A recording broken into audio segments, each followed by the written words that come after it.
thinking. It's really thinking tonight. It's struggling. The struggle bus is real. And we are finally live. The struggle bus was live and real. It was incredibly real tonight. Hey, everybody. Happy Tuesday. Hi, everybody. How's it going, Vicki? It's going well. Thank you for asking. Good days and better days. That's awesome. That is so awesome. Yeah. We're going to be talking about a slightly touchy subject tonight. Yeah. If you guys are on the live, give us a hashtag live. If you're on the replay, give us a hashtag replay. Let us know that you are joining us. I think that this is going to be a fun one tonight. And I want to hear from you all if you think that this is some kind of dog whistle. Because hi Tish, I brought this up to a group not too long ago. And one of the members lost her flippin' mind. How dare you judge me? And I'm thinking, I'm not judging you. So you'll see as we talk about this, it was very interesting. So yeah, it's interesting how people really kind of what they hear, right? That what they project onto you sometimes, because we're talking tonight about owning your stuff. Right. And apologizing when you hurt somebody's feelings. And not saying, oh, I'm sorry your feelings were hurt. Yeah. I'm sorry that I said that to you. I see it caused you pain. I am sorry to have done that. Not you deserved it, you dumbass. Not, but you made me do it. It's not, well, you've done it to me. It's simply, I have made this mistake and I need to own it. Except for when to do so would hurt you or others. And the example that I gave for hurting somebody, and y'all know that I practiced family law for a quarter of a century, about that somebody's had an affair and somebody feels very guilty about it. And it's unbearable for them. And so instead of dealing with their stuff, they decide they're going to, for example, a woman I had Sally Sue had the affair with Billy Bob. She decided to go to Billy Bob's wife and tell her, I'm so sorry, I had an affair with your husband. And I'm thinking, lady, you've done enough damage. It's her husband's job to do that, not yours. I mean, it's one thing if you now have, some dread disease. I get that. That's another story. And the health department will send the letter. But she just did that because she wanted to get the pressure off of her. And I think, and this is what Haley and I were talking about. And this is the thing where people just kind of lose their minds when I start talking about this. And that is, if America is going to recover, and America's in some pretty tough shape right now, and we're pretty polarized, and there isn't a whole lot of in the middle. It's 180 degrees stuff. Oh yeah, you're either here or here, and woe be unto you if you are in the middle. Hey there, good to see you. I think that if America is to heal, then each of us is going to have to, okay, here's the word that freaks people out, repent. I don't know another way to say it. Now, that doesn't mean that you judge other people. It simply means I have done this, and I can share it with God. I can share it with Haley, or I can share it with my husband. Hi, Laura. I can do, with one person and with God, say, I did this. I don't want to do this. I don't want to do it again. Please help me change my character so I don't continue down this path of heroin addiction or whatever the heck it is. Not my business. This is not about me judging anybody. No. But I'm saying for us as a country to heal, we've got to take responsibility for the stuff, each of us as individuals, the stuff that each is doing that is creating collective problems. That if everybody is behaving badly, the whole country is going to not be doing well. And if each of us, I can't fix everybody, but I can fix me. I can take care of my business. And if I'm sincere about not wanting to hurt somebody else or not wanting to continue in this pattern of behavior, I will get the help and the wisdom that I need. And part of that healing is to admit to ourselves, to God, and to another the exact nature of our wrongs and make amends, except for when to do so would harm them or others. Back to Billy Bob and Sally Sue's story. Right. And I think at that point, we as a country can begin to heal, and that we can see beyond this polarization. If instead of you did this and you did that, and you made me this and you made me that, and where's my damn trophy? Instead of I have done this, and I can just be saying this in my own house, in my own room, I have done this, I've got to clean up my act. If everybody did that, we could be in great shape. Well, except for the national debt is approaching 30 trillion. I'm just frickin' saying. But we could be in great shape if we started by treating others the way we want to be treated, and some decency, some civility, some courtesy, some simple kindness. And that's the premise of what I'm getting at. Sorry. No, absolutely. And I agree with Tish when she says sometimes you have to swallow the crow. I think that's the way of saying it. Taking ownership is something I have learned. Eat crow. It's been a long day. Yeah, exactly. And eat crow. Yeah, exactly. But so apologizing doesn't always, mean that you are like, I totally see that I messed up. Sometimes you see that you have caused distress to somebody and you have caused, offense. And Elizabeth Frederick says it well. I have made this mistake and I am sorry. Sincerity without blaming the person you hurt. Don't seek forgiveness for yourself because you feel bad and want redemption. Apologies are for others. Exactly. And I'm not seeing that. Is it? Where is that? It's over on my personal feed, so it's not showing up here in StreamYard. Sorry. I was going to didn't put my glasses on looking for things that I can't find. That aren't here. They're imaginary, but just like Harvey that I'm doing this podcast with, the imaginary rabbit. And for those of you who are too young, Jimmy Stewart, Harvey, the movie. Anyway, yeah, I mean, and I think it's important to acknowledge, hurt feelings too. Apologizing is where you start, both next you have to do better. Both steps are necessary. Yeah. And I see a lot of people too on social media that are making a lot of, very political comments that are like, well, if you don't believe me, you're stupid. Or if you don't agree with me, you're stupid.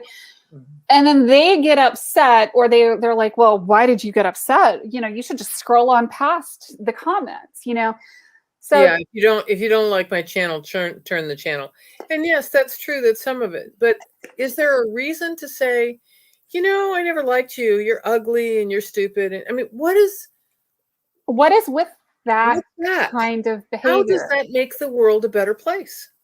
How are we ever going to heal if we continue it's one thing to disagree. You can disagree like gentle ladies and gentlemen.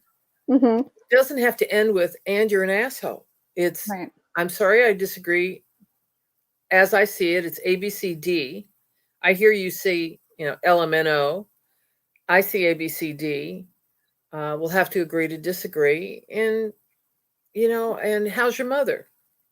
And an example of this today was I have a friend who stopped talking to me in 2015 during the election because of my choice of candidate, has not spoken to me since, has been a friend for, if I counted the last 6 years, it would be 47 years, and just decided that his quote was, "We just have to stop the hate. You're such a hater." And then I looked at his Facebook page and thought, mother of mercy, I've never seen so much hate in all my life. And there was none of that on my Facebook. I mean, I just wasn't putting any of this on Facebook. I don't do that. I just don't. And I got all kinds of reasons for not doing that. And for some people, it's, let me tell you, I do the hiring at my company and I look at your Facebook page before I hire you. And if you hate and if you're divisive, I'm going to think twice about hiring you. And it's not like, what are you going to do on your job?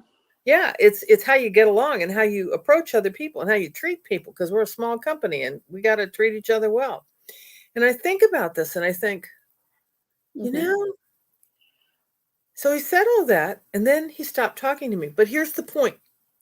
Whether he stopped talking to me or not doesn't matter. His mother died the day before yesterday. So I called and I talked to a mutual friend who told me this because she had a family member die and she Mhm. said, "Oh, by the way, so and so died day Mhm. before yesterday." And I said, "I need to call." And you know what? It was easy to say, "I'm so sorry. Mhm. Your mother died." I knew his mother. I had enjoyed her company. I had entertained her in my home. I had entertained all of them in my home. That's his mother. My mother died too. I know how it feels. Everybody needs a mother. What does that have to do with who I vote for? And if you can't call an old friend and say, "I'm so sorry your mother died," because you don't like how he votes or how she votes, something's really wrong here. Mhm. It doesn't mean that I'm saying politics aren't important. I think they're Absolutely. very important. And I have spent No. a good part of the last year involved in it, but not to the point where I call you stupid. I might think it, but I'm not going to say it to you. And I'm not going to treat you that way either. And I think that until we start behaving this way, America isn't going to get better. Right. Until we start doing and speaking the way we want to be done to and spoken to. Mhm. So, Yeah. okay, I can take a deep breath now and another sip of my second Wawa Coke of the day. And I will tell you all a little story if I've already told you this before.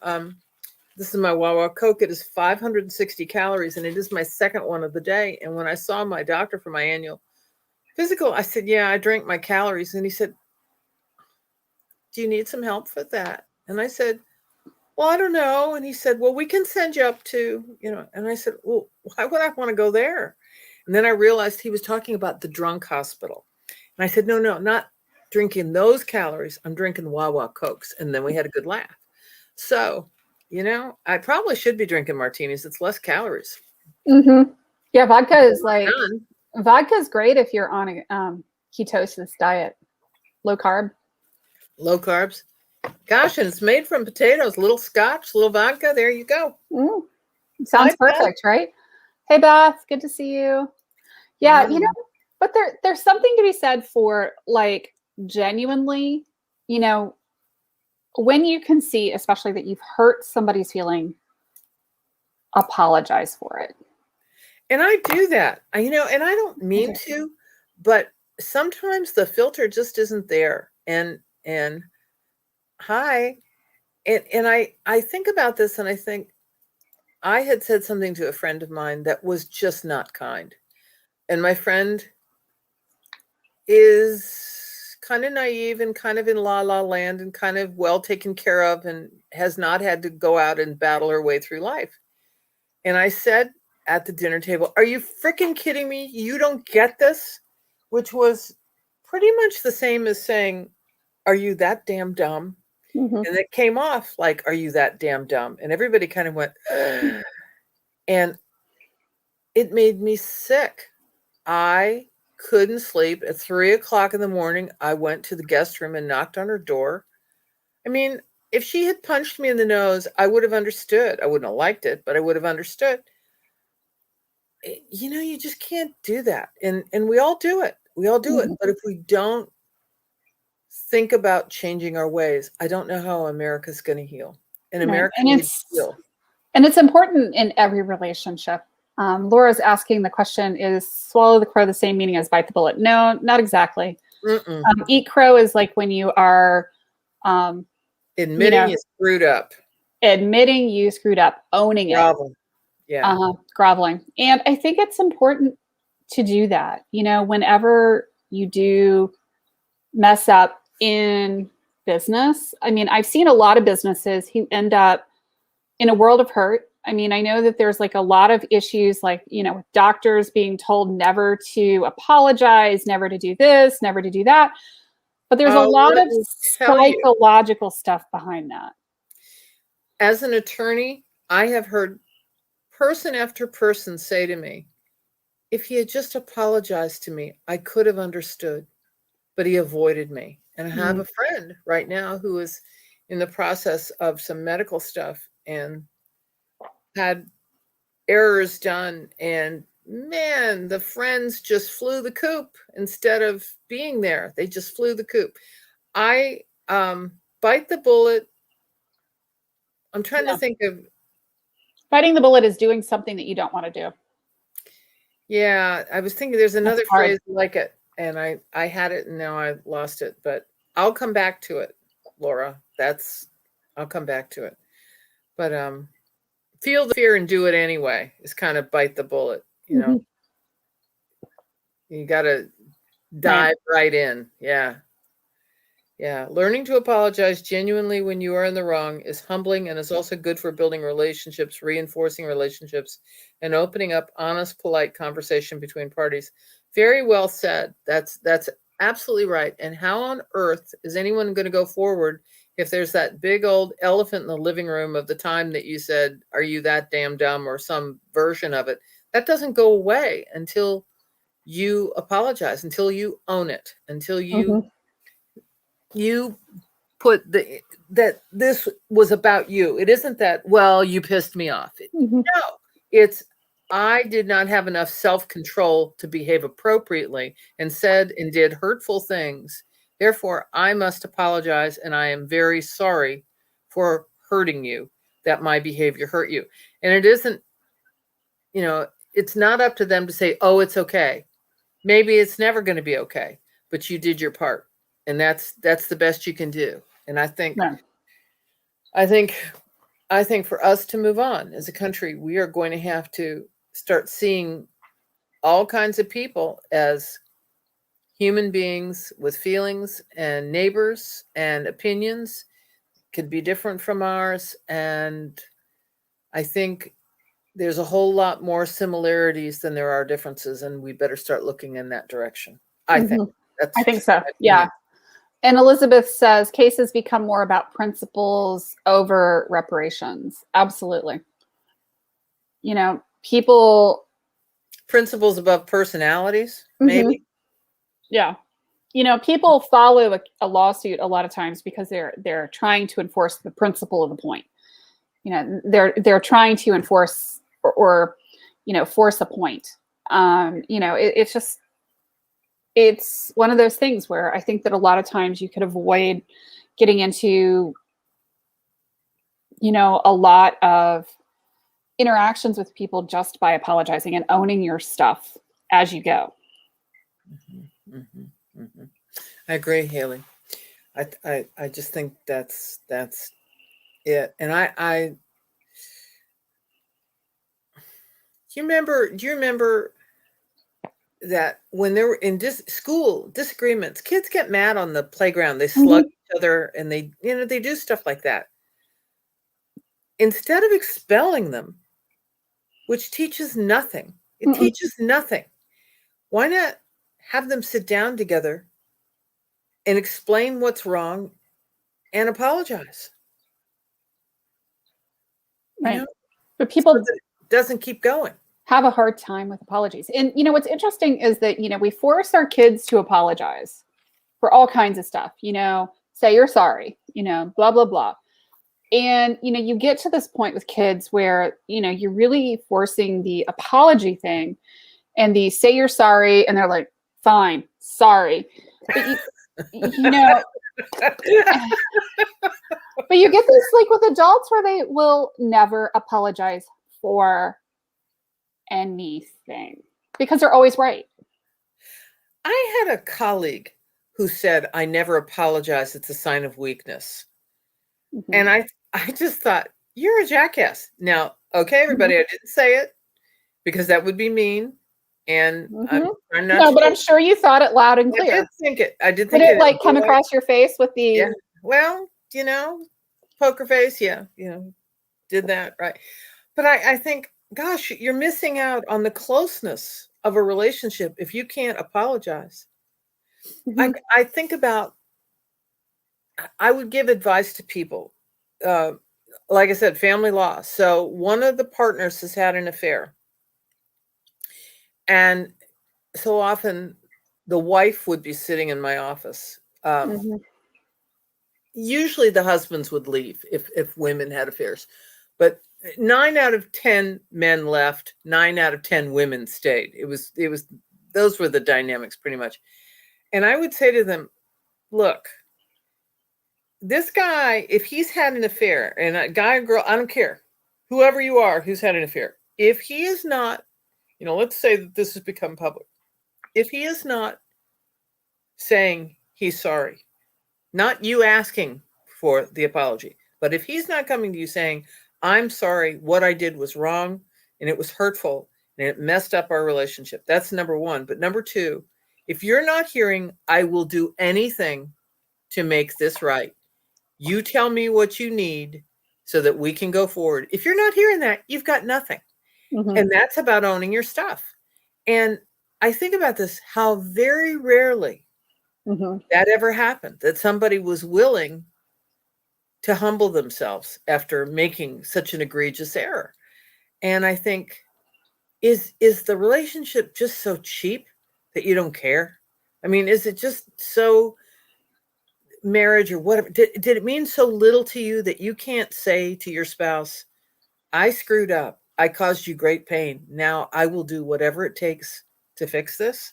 Whatever you tell me you need, if I got to stand on my head for an hour a day, I'll do it. You tell me what you need.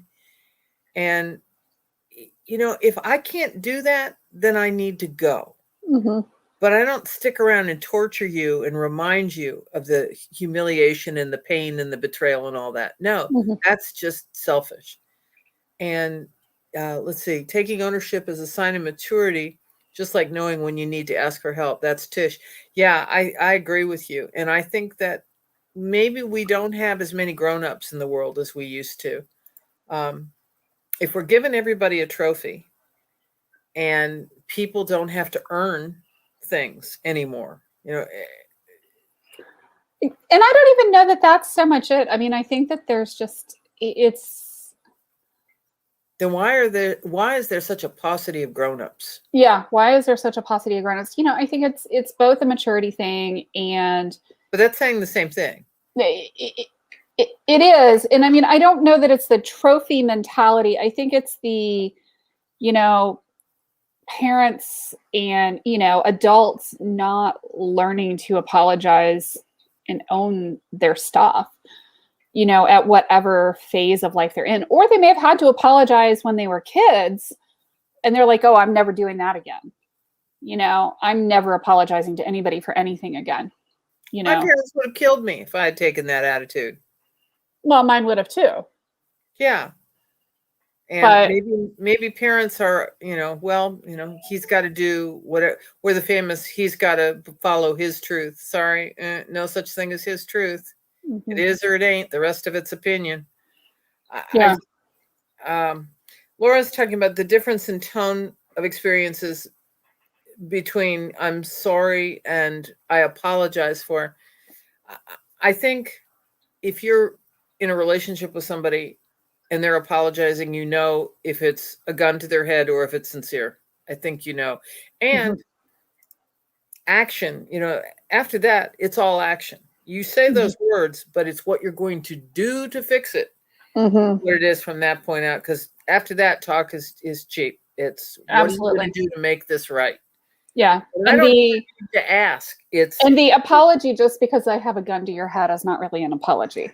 No, it's not. And the person who has harmed you is the one who has to come and say, what do you need to make this right? What do I need to do to help you because I've harmed you?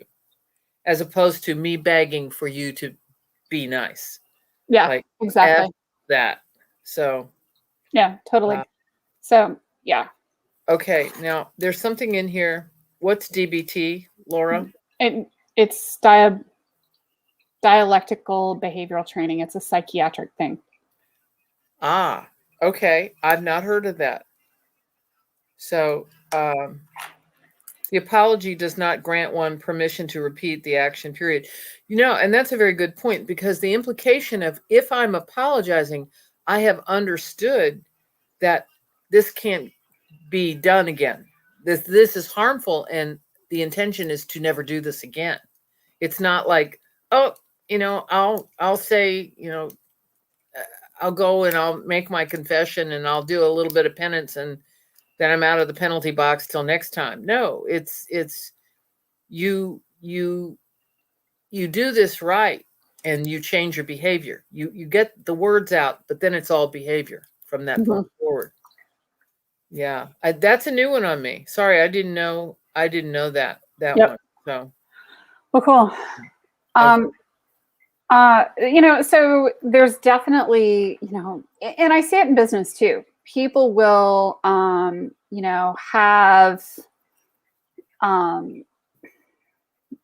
clients that are really, really mad.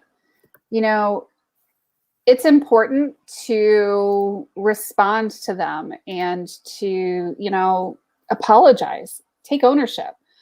They're some of the best customer service in the world comes from, Four Seasons hotels, Ritz-Carlton. Ritz-Carlton, and they're going to own, each employee owns their behavior. It's fundamental to the culture is owning your behavior 100%. And that actually creates interesting business culture too. There's a book, isn't there, written about the Ritz-Carlton? I heard the man speak at Lehigh, and he was the consultant who came in to help Ritz-Carlton employees be all that they need to be. Mm-hmm. And there's a book. Yeah. No, and I think it's interesting, like from a, there's definitely the life lesson of it, and then there's the business lesson too of how important, that business lesson like translates over because there is a massive difference in customer satisfaction just by taking ownership of your stuff, so it's not just even like, causing like long-term rifts in friendship, but you can do a much better job of maintaining clients over a very long period of time just by apologizing when things don't go right and then fixing them. And people are willing to pay for the Four Seasons in the Ritz-Carlton because of the service. Mm-hmm. It's not so that I can say I stayed at a Ritz-Carlton. It's because of the service. That's why you spend the money. Right. And part of the service is each employee owns their stuff. Each is responsible. Mm-hmm. It's an interesting aspect of corporate culture. If only more were like that. Mm. Yeah. It's funny. You can go into a company and you can see right away. You go a couple of departments and it clues you in pretty quickly what's going on at the top. There's certain banks. There's one in particular that I've dealt with that is just horrible. And I recently read in the Wall Street Journal how the CEO and the number 3 person at the bank were fined several $1 million for their dishonest behavior and et cetera, et cetera. And it's like, I get it. They don't care. They'll just keep doing it because it's profitable to do what they're doing. And a couple of million, so what? This is making us hundreds of millions. What do I care about a couple of million? And until somebody really whacks them, it's going to continue. Yeah. Ethics and integrity, aren't just words. But this owning your stuff like boils down to that like ethics and integrity. And eating crow even when you don't want to sometimes, because there are times where, I may have caused offense or I may have responded to somebody and caused offense. And, if my response is causing offense or I overreact to a situation, there's recognizing that you can really, really hurt feelings and, break things down.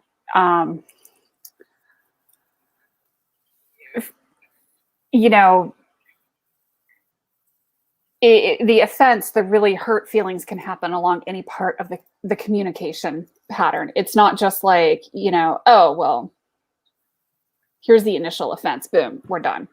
Or it's a single infraction. It can be pretty complex. Human interactions are fascinating, aren't they? They are. And it just gets down to, we all have a choice on how we want to behave. Mm-hmm. Yeah. And we can choose to behave appropriately. And it isn't about how someone else behaved back. It's how you behave.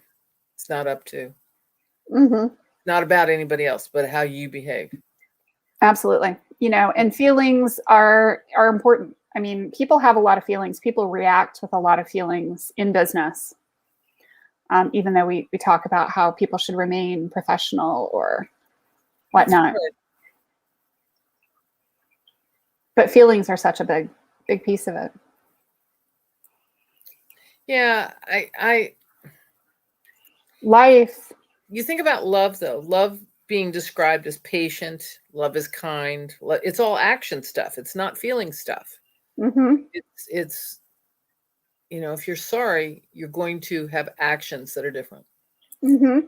Yeah, no, absolutely. And I think that's part of it, right? Is not just the, oh, I'm sorry. It's the actual changing your behavior. I read a book, and I'm kind of scanning my bookshelves here to see if I can see it, but it was funny. And I had read the review about it, and it said, nobody gives about your feelings. And I thought, yeah, so, okay, then be responsible for your own and make sure that you clean your own house. And if everybody did that, you wouldn't have hurt feelings. Right. Because people would behave appropriately. So, so that's my story. And you're sticking to it? Yeah. Interesting. Yeah, same.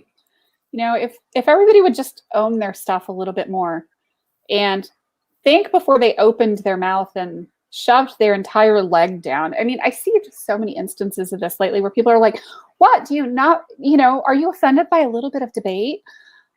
And I'm like, oh my gosh. That's just snooze. The baiting behavior, or accusing others of, of what you've done. That it's now become a verb. You've been a Linsky'd. I'm going to accuse you of theft while I'm stealing all the cookies out of your drawer. It's just crap behavior. So, yeah, I feel you. The best defense is a good offense. There you go. That's a perfect example of just, no, that isn't. No, that's not appropriate behavior. That's not, that's not cool. No, yeah. Unless you're playing football, no. Yeah. Aida commented over on my personal profile, words have the power to kill or give life to a relationship. You see words come out with a breath of life, or are you bringing it in like killing it? Yeah, absolutely. Words matter. Intent matters. The energy behind it matters. Absolutely. All of those things. Forgiveness is important. It's huge. And we don't always have at the moment the ability to forgive. But I think it's something I have to strive for when I don't have it, is that I ask for it, and I ask for the potential to forgive. Because it's really hard sometimes. Oh, please, I don't want to forgive. I want to punch. No, that's not a good thing. So I feel you. I understand. And I agree. Very cool. Thank you for joining me tonight. Happy to do so. I look forward to this. I'm sorry we missed last week. I'm glad we're here this week. I'm very glad we're here, and it's good to see everybody. And I thank you, and look forward to it. And we're going to talk about gratitude next week. So I think it's perfect because it's Holy Week. Yeah. Great. Awesome. Great week for talking about gratitude. We'll talk to you guys later. Thanks, everybody. Thank you all.